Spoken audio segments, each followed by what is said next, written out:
saya ke Aliansi Kemudian selaku masyarakat seremoni yang akan mengambil jalannya acara pada pagi hari ini. Saat ini menjelang siang ini dalam seminar yang tertentu ini mudah-mudahan kami menjadi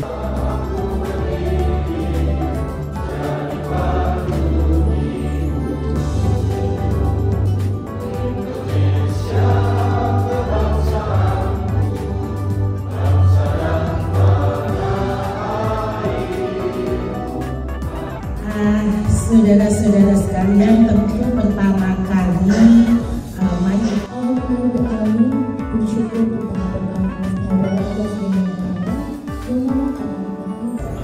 terhormat ini dalam rangka kita membincang apakah kita bisa membedakan this is legal action or business action. That's the fundamental. Saya nggak pernah percaya bahwa ini akan kejadian di Undang-Undang Nomor 1 Tahun 2025 ditulis bahwa keuangan BUMN bukan lagi keuangan negara. Berarti artinya apa? Artinya sudah tidak bisa ditangkapkan itu secara perdata. Kalau dia itu sudah ditangkap dalam perusahaan, menjadi tidak masuk akal. Kalau saya pemegang saham, masa kita juga yang kedua, itu biar kelihatan keren aja. Sebenarnya artinya juga. Tapi itu sebenarnya kata-katanya Van Bemelen dan Van Atu.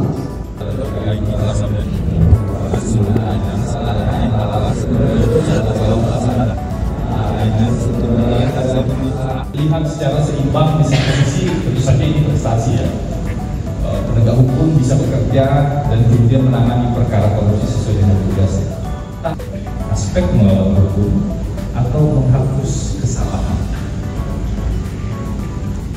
Prinsip BJR dalam konteks Badan Pengelola Investasi ini atau Badan Tanah. Tapi di sini konstitusi menilai bahwasanya khususnya pasal 2 tersebut masih tetap konstitusi. Ya, dulu pas saya masih S1 lagi mengerjakan atau menyusun skripsi saya sempat itu sampai PK dia dimenangkan bahwa BCR ini berlaku sama dia, mengikat. Berarti dia ada tipikor, berarti di situ dia.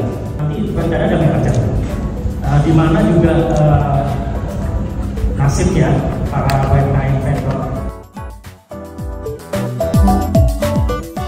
Menurut Anda, apakah Danantara akan mampu terhindar dari adanya konflik kepentingan dari para pengurusnya, mengingat banyak pengurusnya berlatar belakang pengusaha dan politisi? Kalau menurut saya sih dengan melihat latar belakang yang demikian dan memang saya selalu katakan Indonesia itu tentang darurat konflik kepentingan, maka hemat saya rasanya sulit sih untuk lepas dari konflik kepentingan. Menurut Anda, bagaimana idealnya penerapan BJR ke depannya pada Danantara dan BUMN agar terjadi keseimbangan kepentingan antara eksekusi keputusan bisnis perusahaan dengan kepatuhan terhadap regulasi yang ada? Maka kalau saya yang paling penting adalah merit system, artinya tempatkan orang yang memang paling tepat untuk berada di posisi tertentu tersebut, baik itu di Danantara maupun di BUMN. Dengan orang yang tepat, maka pelaksanaan BJR itu tentu diharapkan akan lebih baik. Saya kira demikian. Menurut Mas Pram, bagaimana model investasi yang ideal dan prudent secara hukum yang sebaiknya dilakukan oleh Danantara ke depan? Wah, kalau kita bicara model investasi yang prudent itu adalah tadi ya, model investasi dilakukan dengan studi yang mendalam dan juga dilakukan oleh konsultan-konsultan independen yang sebenarnya sudah sesuai dengan praktek-praktek bisnis selama ini dijalankan juga di Indonesia. Jadi orang-orang ini udah tahu lah apa yang mereka harus kerjakan dan memang kenapa kita harus melibatkan dari pihak-pihak independen tadi supaya memastikan tidak ada benturan kepentingan ya, tidak memastikan tidak ada kepentingan-kepentingan tertentu yang dijalankan, tapi murni untuk memajukan Indonesia. Menurut Mas Pram, bagaimana cara terbaik bagi Danantara untuk membangun budaya perusahaan yang patuh pada regulasi agar bisa diikuti oleh semua BUMN yang ada di bawah kendalinya? Ya, ini kan salah satu mimpi terbesar kita adalah kan melakukan korporatisasi lebih baik lagi bagi para BUMN di Indonesia. Dan saya pikir ini sudah di arah yang benar. Ya, bahwa tadi kan ada peningkatan, sekarang baru ada keluar program ya Human Capital sebagai salah satu contoh. Dan juga tata kelolanya kan akan terus diperbaiki. Karena saya ingat banget dulu pesannya dari Jakarta adalah Operational Excellence. Jadi langkah-langkah ini harusnya sekarang sudah sedang dijalankan ya kan, direksi jadi semakin lebih rapi. arah-arah bisnis juga semakin terkonsolidasi. Jadi nanti ada satu nih, ini kan fungsinya apa sih sebagai holding, yang super holdingnya ya kan, yang memberikan arahan-arahan strategis supaya bisnis tidak saling bertabrakan, tapi juga bisa jadi saling membantu dan lebih penting lagi saling bersinergi dan fokus pada kegiatan operasionalnya itu sendiri.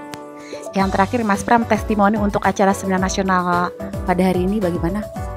Kalau menurut saya sebenarnya nih luar biasa, saya senang sekali melihat antusiasme dari para pesertanya ya. Dan ini juga sebenarnya adalah satu kesempatan besar. Setiap kali terjadi perubahan undang-undang, itulah harta karun bagi para ahli hukum dan calon sarjana, baik mau di level S1, S2 maupun S3. Jadi tadi dari demikian beragam banyak pertanyaan yang saya terima, saya selalu jawab bilang, itulah pertanyaan-pertanyaan nanti mesti kamu jawab. Baik dosen maupun mahasiswa, pasti happy. Bagaimana seharusnya aparat penegak hukum menyikapi Undang-Undang BUMN yang baru, khususnya apabila adanya dugaan penyimpangan di Danantara dan BUMN? Menurut Bang Febri gimana? Undang-Undang 1 tahun 2025 ini kan salah satu produk hukum yang wajib dipatuhi. Jadi kita berdiri pada pemahaman itu dulu. Sebagai sebuah undang-undang, dia wajib dipatuhi oleh siapapun, termasuk tentu saja oleh penegak hukum itu sendiri. Nah, yang menjadi persoalan adalah bagaimana kalau terjadi pertentangan norma antara satu undang-undang dengan undang-undang yang lain.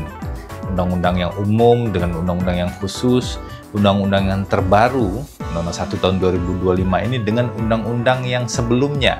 Ini yang tampaknya saya perkirakan akan menjadi sebuah perdebatan sekaligus pengujian apakah di Mahkamah Konstitusi ataupun nanti kalau perkara itu masuk pada ranah tindak pidana.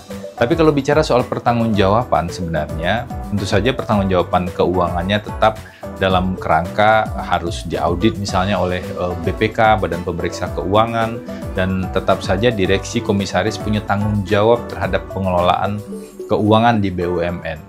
Terlepas dari apakah nanti akan disimpulkan keuangan BUMN itu adalah keuangan BUMN saja dan tidak termasuk ruang lingkup keuangan negara atau sebaliknya. Karena perdebatan itu sekarang masih terjadi di instansi penegak hukum ataupun di para ahli hukum yang bergerak di isu keuangan negara ataupun di isu hukum bisnis ataupun di isu hukum pidana.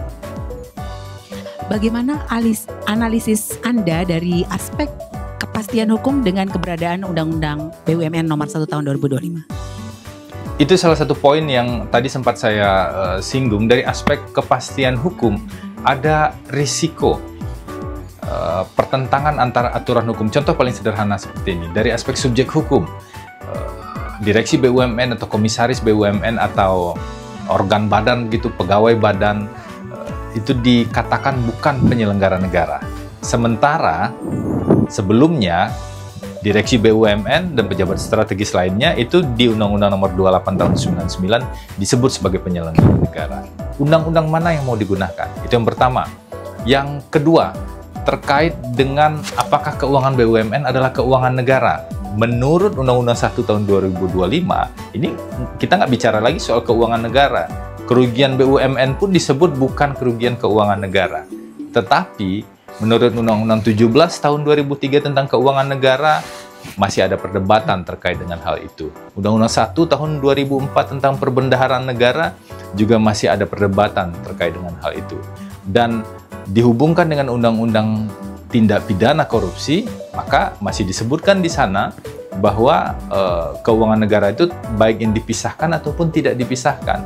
Di sisi lain, Mahkamah Konstitusi sejauh ini secara konsisten menafsirkan secara konstitusional bahwa keuangan BUMN adalah termasuk keuangan negara.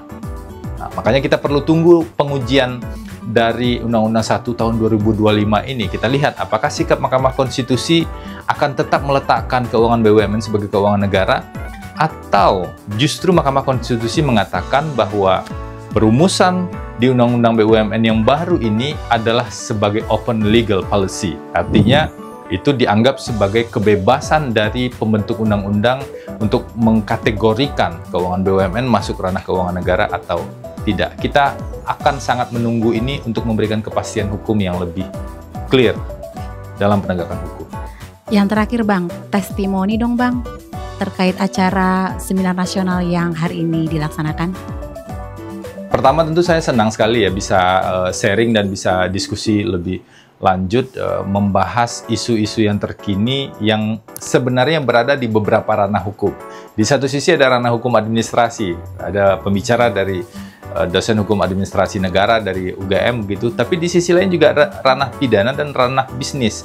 Menurut saya ini penting sekali dilakukan secara kontinu, dilakukan secara terus-menerus dengan pembahasan-pembahasan isu terkini yang lebih substansial di kampus. Jadi kampus bukan tempat untuk belajar dengan memisahkan diri dari realitas yang ada di masyarakat, tetapi justru kampus bisa membaca realitas di masyarakat tersebut dengan lebih sistematis dan membantu pencerahan hukum pada publik secara umum, begitu. Jadi ini oke sekali kegiatannya, harapannya dan tantangannya adalah konsistensi dan juga peningkatan kualitas secara terus-menerus. Baik, terima kasih Bang Febri. Terima kasih. Cut.